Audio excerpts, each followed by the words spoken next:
చంద్రబాబు పాలనలో ప్రజాస్వామ్యం ఖూనీ చేశారు. విశాఖలో బీసీ మహిళను మేయర్ పదవి నుంచి దించేసింది కూటమి సర్కార్. అడ్డదారిలో జీవీఎంసీ పదవి దక్కించుకుంది కూటమి ప్రభుత్వం.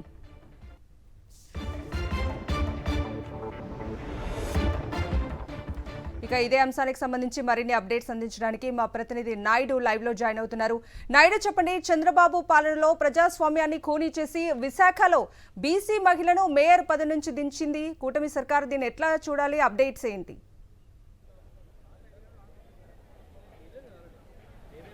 కవిత, ప్రజాస్వామ్యాన్ని కూటమి ప్రభుత్వం ఖూనీ చేసింది. బీసీ సామాజిక వర్గానికి చెందిన మహిళను తమ రాజకీయ అవసరాల కోసము బలి చేశారు. బీసీ మహిళను పదవి నుంచి దించివేశారు. వైఎస్ జగన్మోహన్ రెడ్డి బీసీ మహిళకు అవకాశం ఇవ్వాలన్న ఉద్దేశంతో యాదవ సామాజిక వర్గానికి చెందిన మహిళను విశాఖ మేయర్పేట మీద కూర్చోబెట్టారు. కూటమి అధికారంలోకి వచ్చిన తర్వాత రాజకీయ అవసరాల కోసం, తమ స్వార్థం కోసము ఆ కూటమి నాయకులు బీసీ సామాజిక వర్గానికి చెందిన యాదవ కులానికి చెందిన గొలగని హరివెంకట కుమార్ని పదవి నుంచి దించేశారు. కూటమి నేతల కుట్రలు కుతంత్రాలకు బీసీ సామాజిక వర్గానికి చెందిన మహిళ బలైంది.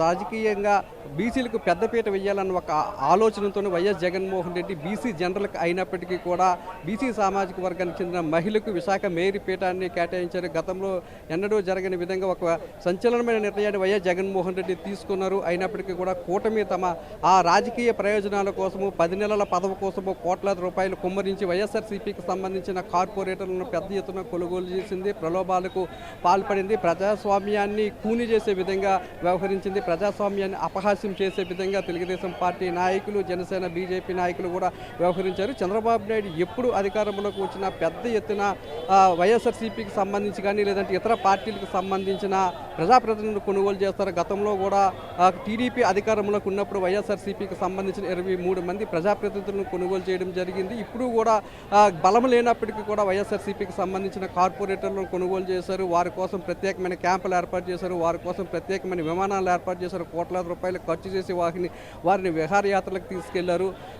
మొత్తం మీద ఒక అప్రజాస్వామిక విధానంలోని విశాఖ మేయర్ పీఠాన్ని కూటమి దక్కించుకుంది. వాస్తవంగా చూసుకున్నట్లయితే జీవీఎంసీలోని వైఎస్ఆర్సీపీకి స్పష్టమైన మెజార్టీ ఉంది. 2021లో జరిగిన ఎన్నికల్లో 98 వార్డులకు గాను 58 వార్డులను వైఎస్ఆర్సీపీ గెలుచుకుంది. తెలుగుదేశం పార్టీ కేవలం 30 వార్డులను మాత్రమే గెలుచుకుంది. సిపిఐ, సిపిఎం, బీజేపీ ఒక్కొక్క స్థానాన్ని గెలుచుకోగా జనసేన 3, స్వతంత్రులు 4 స్థానాలు గెలుచుకున్నారు. మెజార్టీకి దూరంగా ఉన్నప్పటికీ, ఎటువంటి బలం లేనప్పటికీ కూడా అడ్డదారిలో విశాఖ మేయర్ పీఠాన్ని దక్కించుకునేందుకు కూటమి నేతలు అనేక ప్రయత్నాలు చేశారు.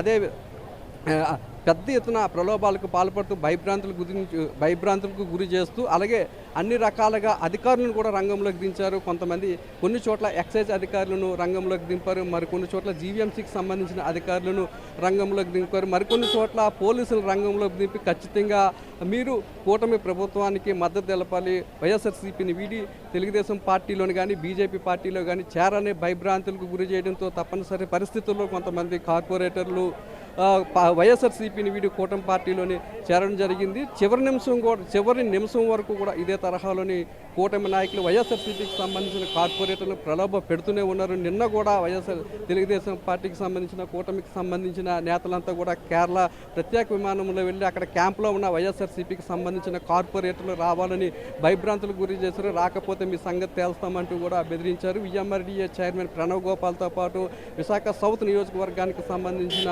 ఇన్ఛార్జ్ సీతంరావు సుధార్కి ఇద్దరు కూడా ఆ ప్రత్యేక విమానంలో కేరళ వెళ్ళి అక్కడ ఉన్న క్యాంపులోని వైఎస్ఆర్సీపీ కార్పొరేటర్లు రావాల్సిందని వారి మీద ఒత్తిడి చేయడం జరిగింది. వాళ్ళని భయభ్రాంతులకు గురి చేయడం జరిగింది. అయినప్పటికీ కూడా కార్పొరేటర్లు తాము నీతిమాలిన రాజకీయాలకు పాల్పడడం, నీతిమాలిన రాజకీయాలు కూటమి నాయకులే చేస్తారు, తాము వైఎస్ఆర్సీపీలో ఉంటాం, తాము వైఎస్ జగన్మోహన్ రెడ్డి వల్ల తనకి పదవి వచ్చిందంటూ కూడా ఆమె వారి మొహం మీదే చెప్పడం జరిగింది. ఏమైనప్పటికీ కూడా ఒక అప్రజాస్వామిక విధంగా బీసీ సామాజిక వర్గానికి చెందిన మహిళను అనైతికంగా విశాఖ మేయర్ పదవి నుంచి మాత్రము దించివేయడం అనేది మాత్రము విశాఖ చరిత్రలో ఒక మాయన మచ్చగా మిగిలిపోతుందన్న అభిప్రాయం అయితే విశాఖ వాసుల కూడా వ్యక్తమవుతుంది. 2021లో జరిగిన ఎన్నికల్లో విశాఖ ప్రజలు స్పష్టంగా వైఎస్ఆర్సీపీకి పట్టం కట్టబెట్టారు. బీసీ మహిళకు ఇవ్వడం పట్ల పెద్ద ఎత్తున హర్షాతిరేకాలు కూడా వ్యక్తమయ్యాయి. కానీ కూటమి నేతలు మాత్రము ఒక బీసీ సామాజిక వర్గానికి చెందిన మహిళను పదవి నుంచి దించివేయడం జరిగింది. దీన్ని మొదటి నుంచి కూడా యాదవ సామాజిక వర్గానికి చెందిన నేతలు తీవ్రంగా వ్యతిరేకిస్తున్నారు.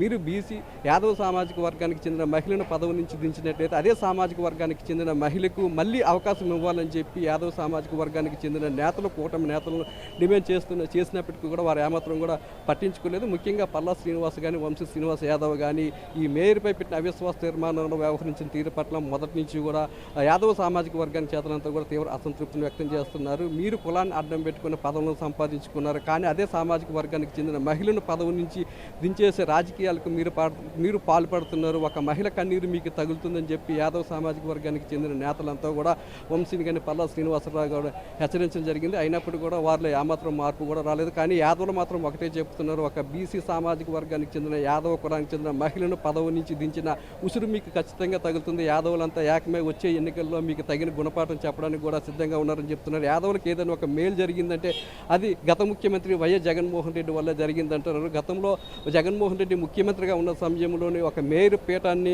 బీసీ యాదవ్ సామాజిక వర్గానికి కట్టబెట్టడంతో పాటు విఎంఆర్డీఏ చైర్మన్ పదవిని, అలాగే వంశీకి ఎమ్మెల్యే స్థానాన్ని ఇచ్చారు. అలాగే దాంతోపాటు విశాఖ నగర అధ్యక్ష పదవిని కూడా యాదవులకే కట్టబెట్టారు. కార్పొరేటర్లుగా పోటీ చేసేందుకు 20 మందికి అవకాశం కల్పించారు.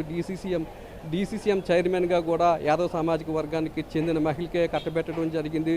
ఈ మొన్న కార్పొరేషన్ ఎన్నికల్లో ఓడిపోయిన వారికి కూడా తర్వాత భర్తీ చేసిన కార్పొరేషన్ డైరెక్టర్ల పదవులు కూడా ఇవ్వడం జరిగింది. బీసీ సామాజిక వర్గానికి సంబంధించి ఒక భవనం నిర్మించుకోవడానికి కూడా విశాఖ నడిబొడ్డిన 50 సెంట్ల స్థలాన్ని కూడా వైఎస్ జగన్మోహన్ రెడ్డి ఇచ్చారు. బీసీలకి పెద్దపీట వేస్తే విధంగా వైఎస్ జగన్మోహన్ రెడ్డి పరిపాలన సాగితే కూటమి నాయకులు మాత్రము బీసీ యాదవ సామాజిక వర్గానికి చెందిన మహిళలకు అన్యాయం చేస్తూ యాదవులను కించపరిచే విధంగా వ్యవహరించారన్న అభిప్రాయం అయితే సర్వత్రా వ్యక్తమవుతుంది. కవిత.